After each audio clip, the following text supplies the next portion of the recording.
We continue with our series of selections from Ohr HaChaim on Parshas HaShavua. This series is dedicated to Lrefo, Ariella, Rina, Bat, Esther, and for Shlema, for Savuf, Tekef, Miyad, Betושח, Yisrael. As you saw from the subject, the title, it's a controversial Ohr HaChaim. Besides the fact that I just wanted to get your attention to raise the chances that you actually open the file and listen to it. But it really is considered to be controversial by many. However, in my humble opinion, there's nothing controversial about it at all when it's properly understood in context. And let me tell you all that I've had over the years conversations with my Rosh Yeshiva, Yaakov Weinberg, who I had a very close relationship with. I discussed this Ohr HaChaim with him a few times over the years in private conversations to get it straight, to understand it properly. And I had also one conversation regarding it with my other Rebbe Muvak, Moshe Shapiro,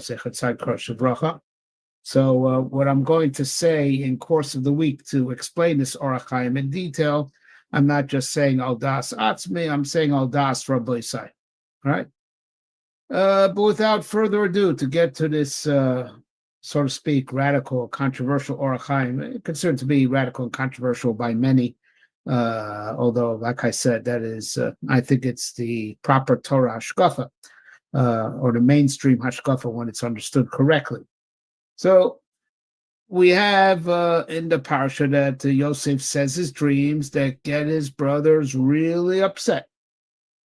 Right? So when Yosef approaches, so one brother says to the other, and that Rashi identifies it was it was Shimon and Levi. They said, let's kill him, throw him in one of the pits. We'll say a bad animal ate him, and let's see what becomes of his dreams. Okay, so that's very key.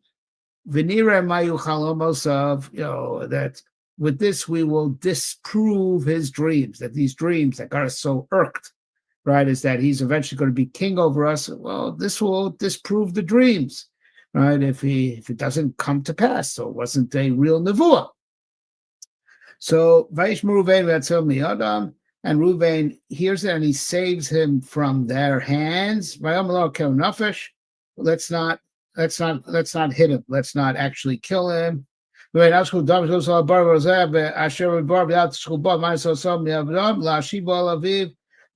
let's just throw him into one of the pits without spilling his blood. And one of these pits in the desert, and let's not have our own hand touch him, right? And there's only it was the purpose of saving him and returning him to his father. Okay, so they want to disprove the dreams, and Reuven wants to save him and suggests throwing them in a pit. Now, to further understand why this is not a very simple plan on Reuven's part. I guess when's he finally going to come back and pull him out of one of these pits in the deserts, Bor Bamidbar, right? So he'll come back for it. Okay, but what's going to be in the meantime? Especially as Chazal tell us that they threw him into the pit. Vaborek ein bo mayim. The pit was empty. There is no water. May not have had any water, but there were snakes and scorpions in it. Okay, so it wasn't like Reuven, really put him in a safe place. That it was just stay here for a while and I'll come get you. Put him in a very hazardous place. So what's Reuven's plan? Right, that as it were, he's for sure going to save Yosef, right? And what did he say? And what really was his winning argument that Shimon and Levi back down from actually killing him with their own hand. Okay, so the Ohr HaChaim goes on this. So the Ohr HaChaim first says, what we mentioned, that Venira Mayu Chalamosav, they had a very prime objective of proving that these dreams that irked them so much were lies, right? Either Yosef lied about them or he just was daydreaming about it and that influenced his dreams, but it was not a nevuah, right? Because you say it's not going to happen, right? So that's their prime objective, and that's actually what Reuven is responding to, right? And say, that's what you want to do? You want to disprove his dreams? You're not going to do it by killing him with your bare hands. That doesn't disprove the dreams. And I'm reading from the Ohr HaChaim on Pasuk Chavav, Perek Lamed Zayin, Pasuk Chav Aleph. And I'm good. We generally don't read it inside, but this time, for purposes of that no one should think I'm in any way fabricating anything that's written here, I want to read it inside. That's it. Reuven saved Yosef from their hands. Pirush, this means to explain this. How so? Lefi Shodam Baal Bechira V'Ratzon, because since the human being has free will and he moves by his own, he's self-propelling. He moves by his own will. That's free will, right? V'yachol laharok mi shelo nischayev misa. Words of Ohr HaChaim. He can kill someone who is not sentenced to death by hands of heaven. Heaven never decreed death, but I have free will. I mean, the person has free will, and he can kill someone who is not chayev misa. Literal words of the Ohr HaChaim. We'll discuss this. That only a person with free will can do. Kill a person that heaven has not necessarily decreed death on.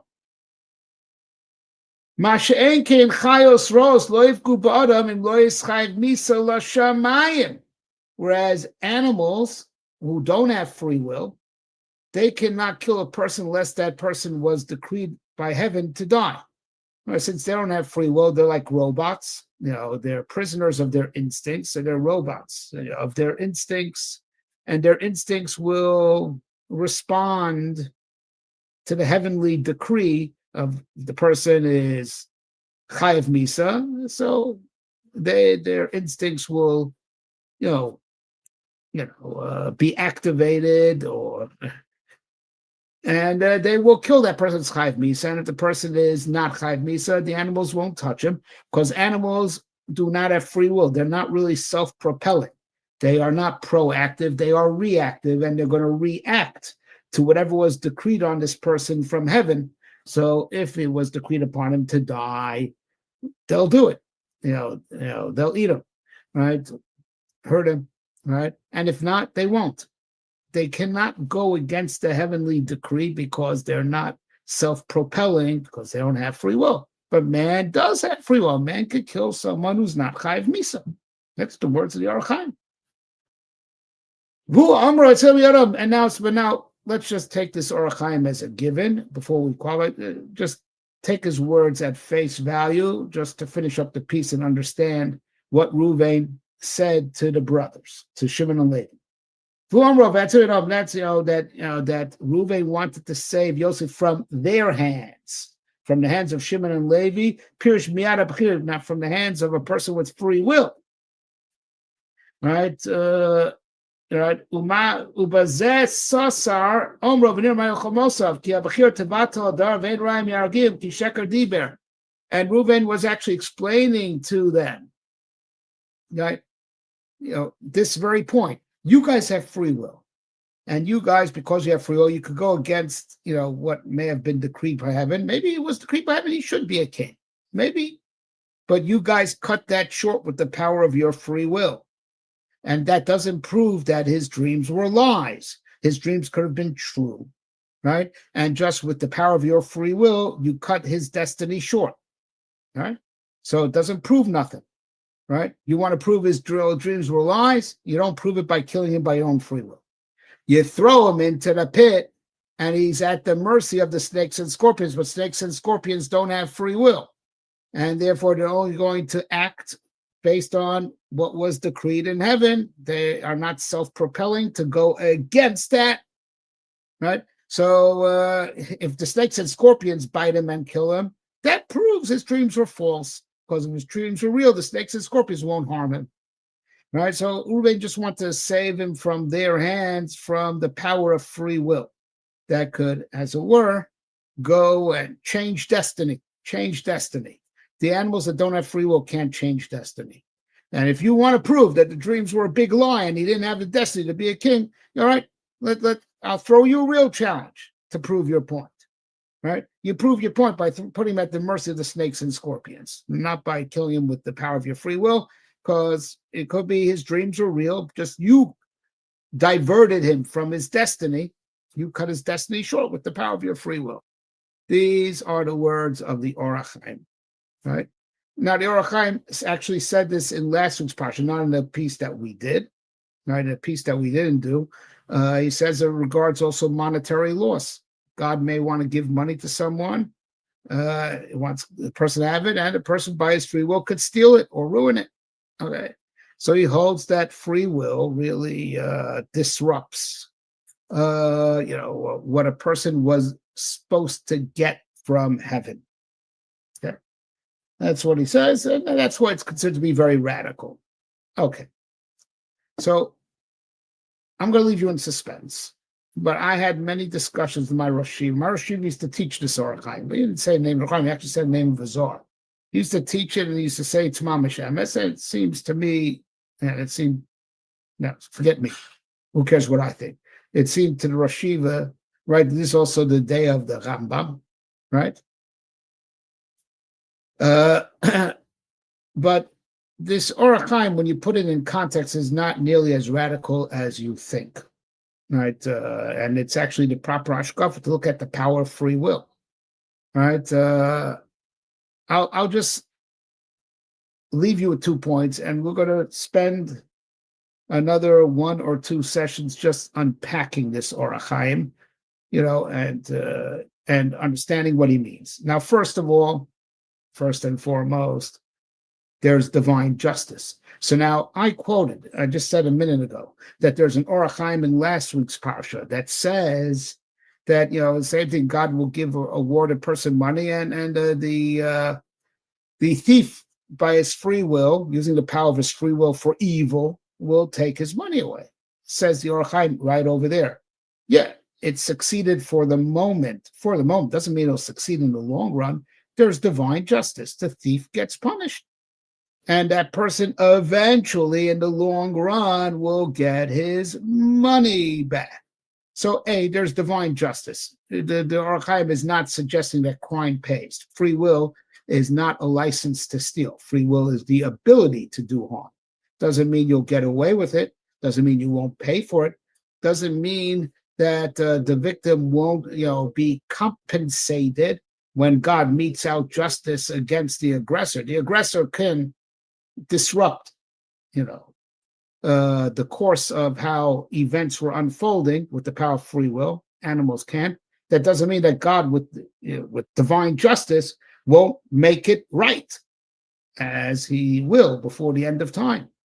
Right? So that's number one. And the Ohr HaChaim never saying that because he has free will, he could do some damage and get away with it. Of course not. He won't get away with it. He'll be punished.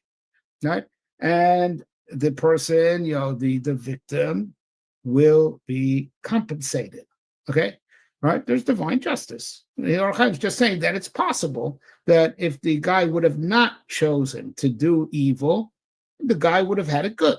Right? That's all he's saying. Doesn't mean that that because he disrupts it and he strips his person of his goodness, whether of his wealth or of his health, right? Doesn't mean that Hashem won't make it right at the end of time. There's justice. There's schar v'onesh, right? So justice there will be. Justice will be. The point he was making is that temporarily, the free will could disrupt things that if he would have not chosen to do that bad act, things would have been good for the victim, right? Right, so it's just saying that it's disruption, but it doesn't mean that this disruption will stand in the long run. The long run mean in the big picture, right?